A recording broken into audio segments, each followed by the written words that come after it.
नमस्कार दोस्तों, मेरा नाम है विमल सिंह बालाजी स्टडी अड्डा में आपका स्वागत है।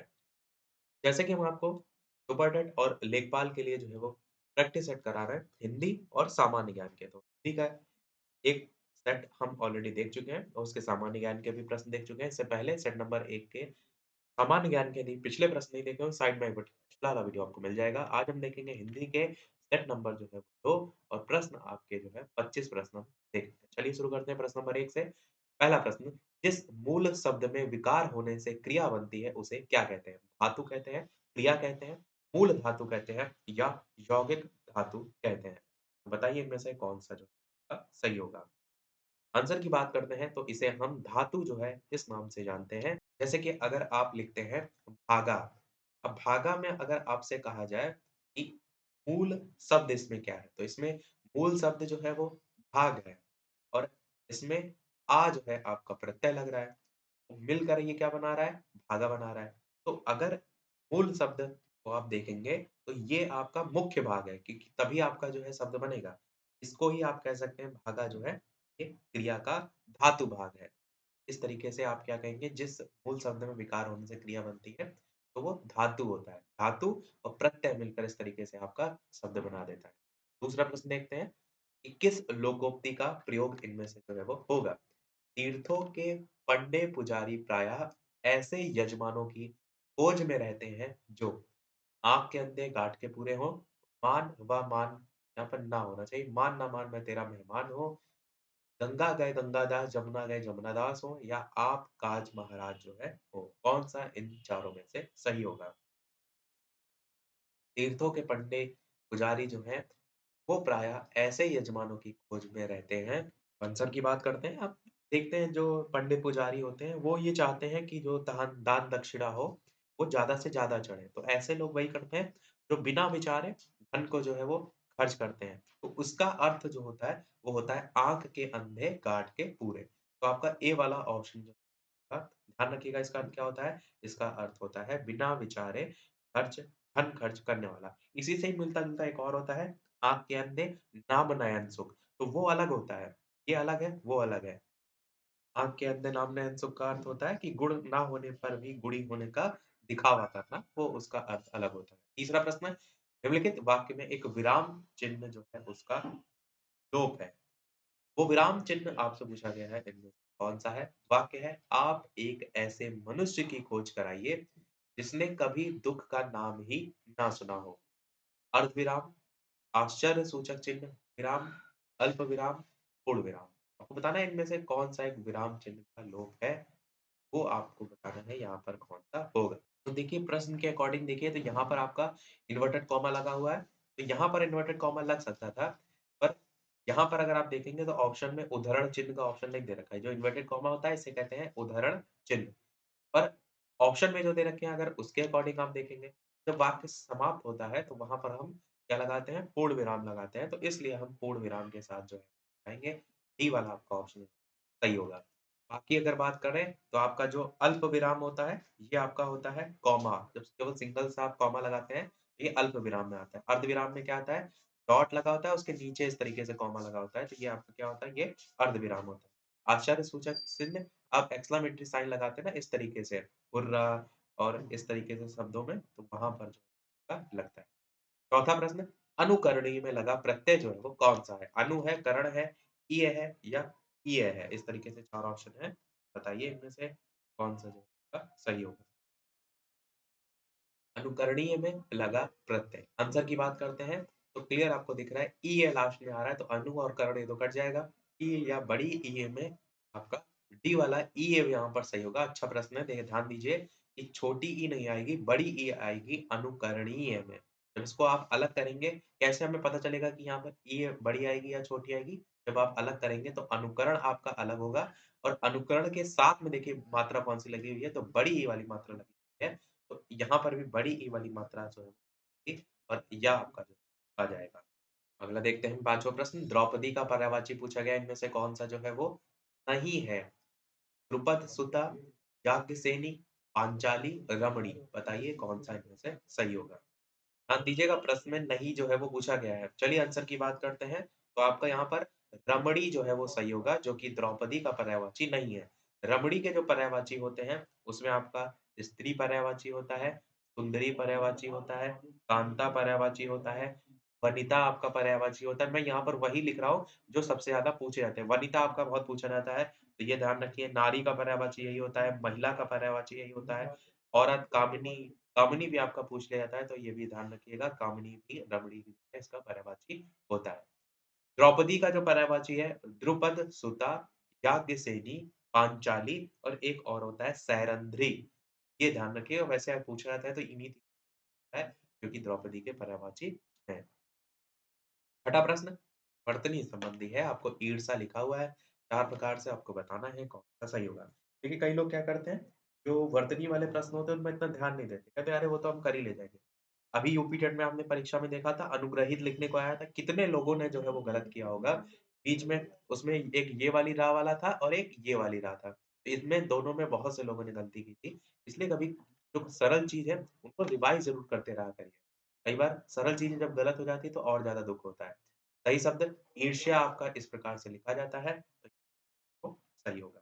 अगला देखते हैं, कष्ट का अर्थ क्या होगा? खेद, शारीरिक असुविधा, दुःख, शोक। कौन-सा इनमें से सही होगा?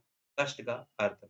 आंसर की बात करते हैं तो अर्थ के संबंध में आप दुःख को जो है वो लग सकते हैं, तो सी वाला आंसर सही होगा। बाकी खेद हो गया, शोक हो गया, ये सब भी आप कह सकते हैं। पर्यायवाची में आ सकते हैं। दर्द हो गया, पीड़ा हो गया, ये सब पर्यायवाची में आ सकते हैं। अर्थ के संदर्भ में दुःख को आप रख सकते हैं।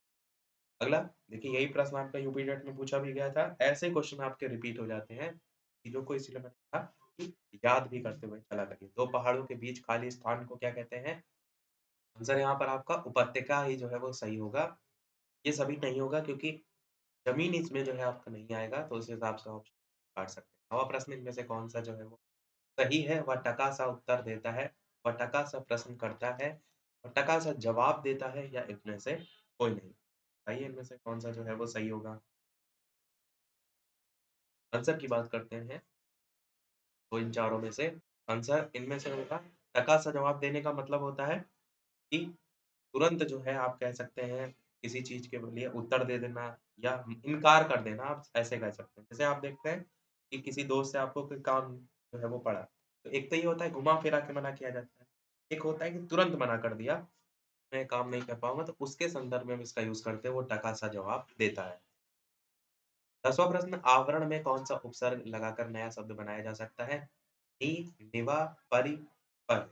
बताइए कौन-सा सही होगा? आवरण में आपसे पूछा गया है कौन-सा उपसर्ग लगाकर जो उसको बनाया जा सकता है।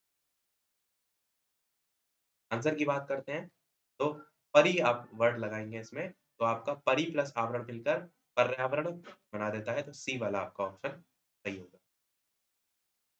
11वाँ प्रश्न आपका है, दिए गए विकल्प में से तद्भव शब्द का आपको चयन यहाँ पर करना है। वीडियो साथ में लाइक और शेयर ज़रूर करते रहिएगा। इसी प्रकार अच्छे-अच्छे प्रश्न हम प्रैक्टिस करते रहें। लाइव टाइमिंग दोपहर के 3 बजे की है, जो हम हिंदी और सामान्य ज्ञान के प्रश्न देख रहे हैं और जो टॉपिक वाइज़ वीडियो हमने स्टार्ट किया, वो शाम के 8 बजे से की है लाइव क्लासेस। तो उसमें हम ऑलरेडी क्लास देख भी चुके हैं। आज भी हम देखेंगे उस पर बेस्ड एक प्रश्न। तो बताइए कौन-सा इनमें सही होगा? आंसर की बात करते हैं, तो तद्भव शब्द जो है इसमें से आपका मुँह जो है वो ये आपका सही होगा, क्योंकि मुँह जो है इसका तत्सम क्या होता है? तो मुख जो है इसका तत्सम ये वाला आपका सही होगा। और बाकी अगर देखेंगे अग्नि है, तो ये क्या है? ये ऑलरेडी तत्सम है। अग्नि जो है, इसका जो तद्भव रूप होता है वो आग होता है। चलिए देखते हैं अगला प्रश्न। संयुक्त वाक्य आपको इसमें काटना है कि दादाजी आकर टेलीविज़न जो है वो देखने लगे। जैसे ही पुत्र से मिली सुजाता रो पड़ी। संयुक्त वाक्य छाँटना है, ना तो आपका पहला है और कॉमा लगा के लिखा है, ना ही आपका दूसरा है। तीसरा ऑप्शन कह रहा है नारायण धनी है परंतु कंजूस है और चौथा कह रहा है मीरा पुस्तक पढ़कर सो गई। तो यहाँ पर आपका आंसर सी वाला सही होगा कि नारायण धनी है परंतु कंजूस है। इस तरीके से जब एक दूसरे पर आश्रित आपको वाक्य देखते हैं तो आपका वो जो वाक्य है वो हो जाता है संयुक्त वाक्य। संयुक्त नहीं मिश्रित वाक्य वाक्य क्योंकि संयुक्त में क्या होता है और करके आपको जुड़े हुए वाक्य देखने को मिलते हैं और मिश्रित में क्या होता है डिपेंड होते हैं। अगला देखते हैं आपका 13 प्रश्न। कि स्रोत की दृष्टि से शब्दों को कितने जो है वो भागों में बाँटा जा सकता है? 4, 7, 10, 5 बताइए।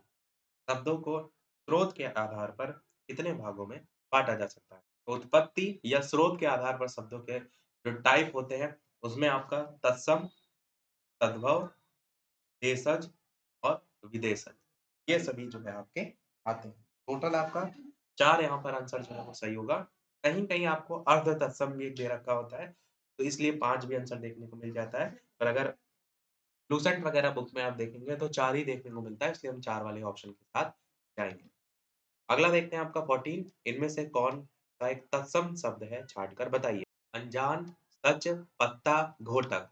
बताइए इनमें से कौन-सा शब्द जो है वो तत्सम शब्द है?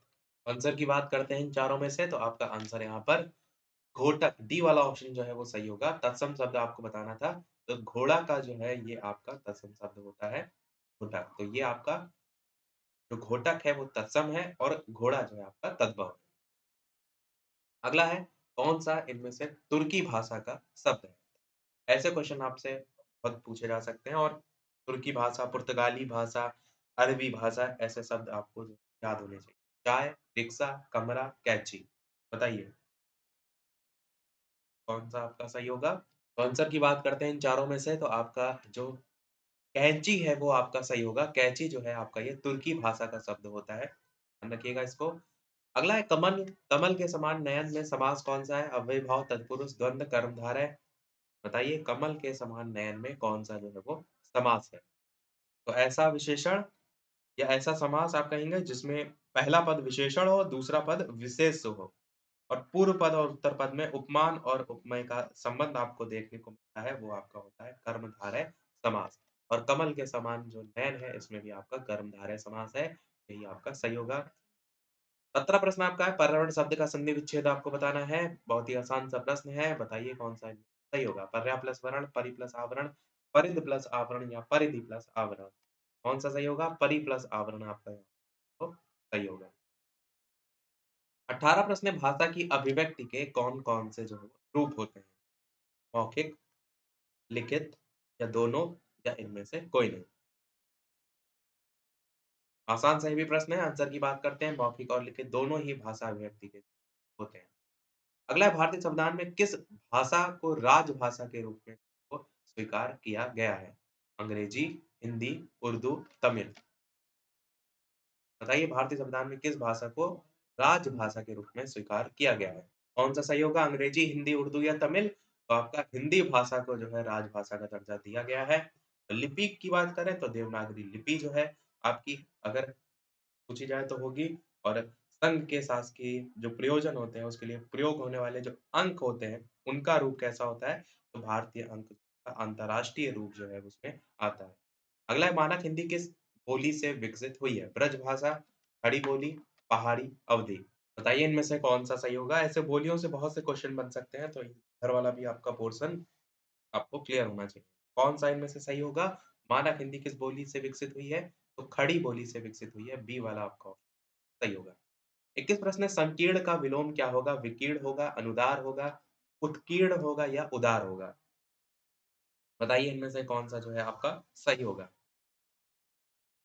विलोम शब्द भी अब आपके पूछे जाने लगे हैं, अनेक शब्दों के लिए एक शब्द, तो ये वाले पोर्शन भी आपको अच्छे से आने चाहिए। आंसर की बात करते हैं, संकीर्ण का जो विलोम होता है, वो आपका विकीर्ण होता है और विस्तीर्ण करके भी लिखा रहता है, तो वो अगर ऑप्शन में है, तो वो भी आपका जो है वो सही होगा।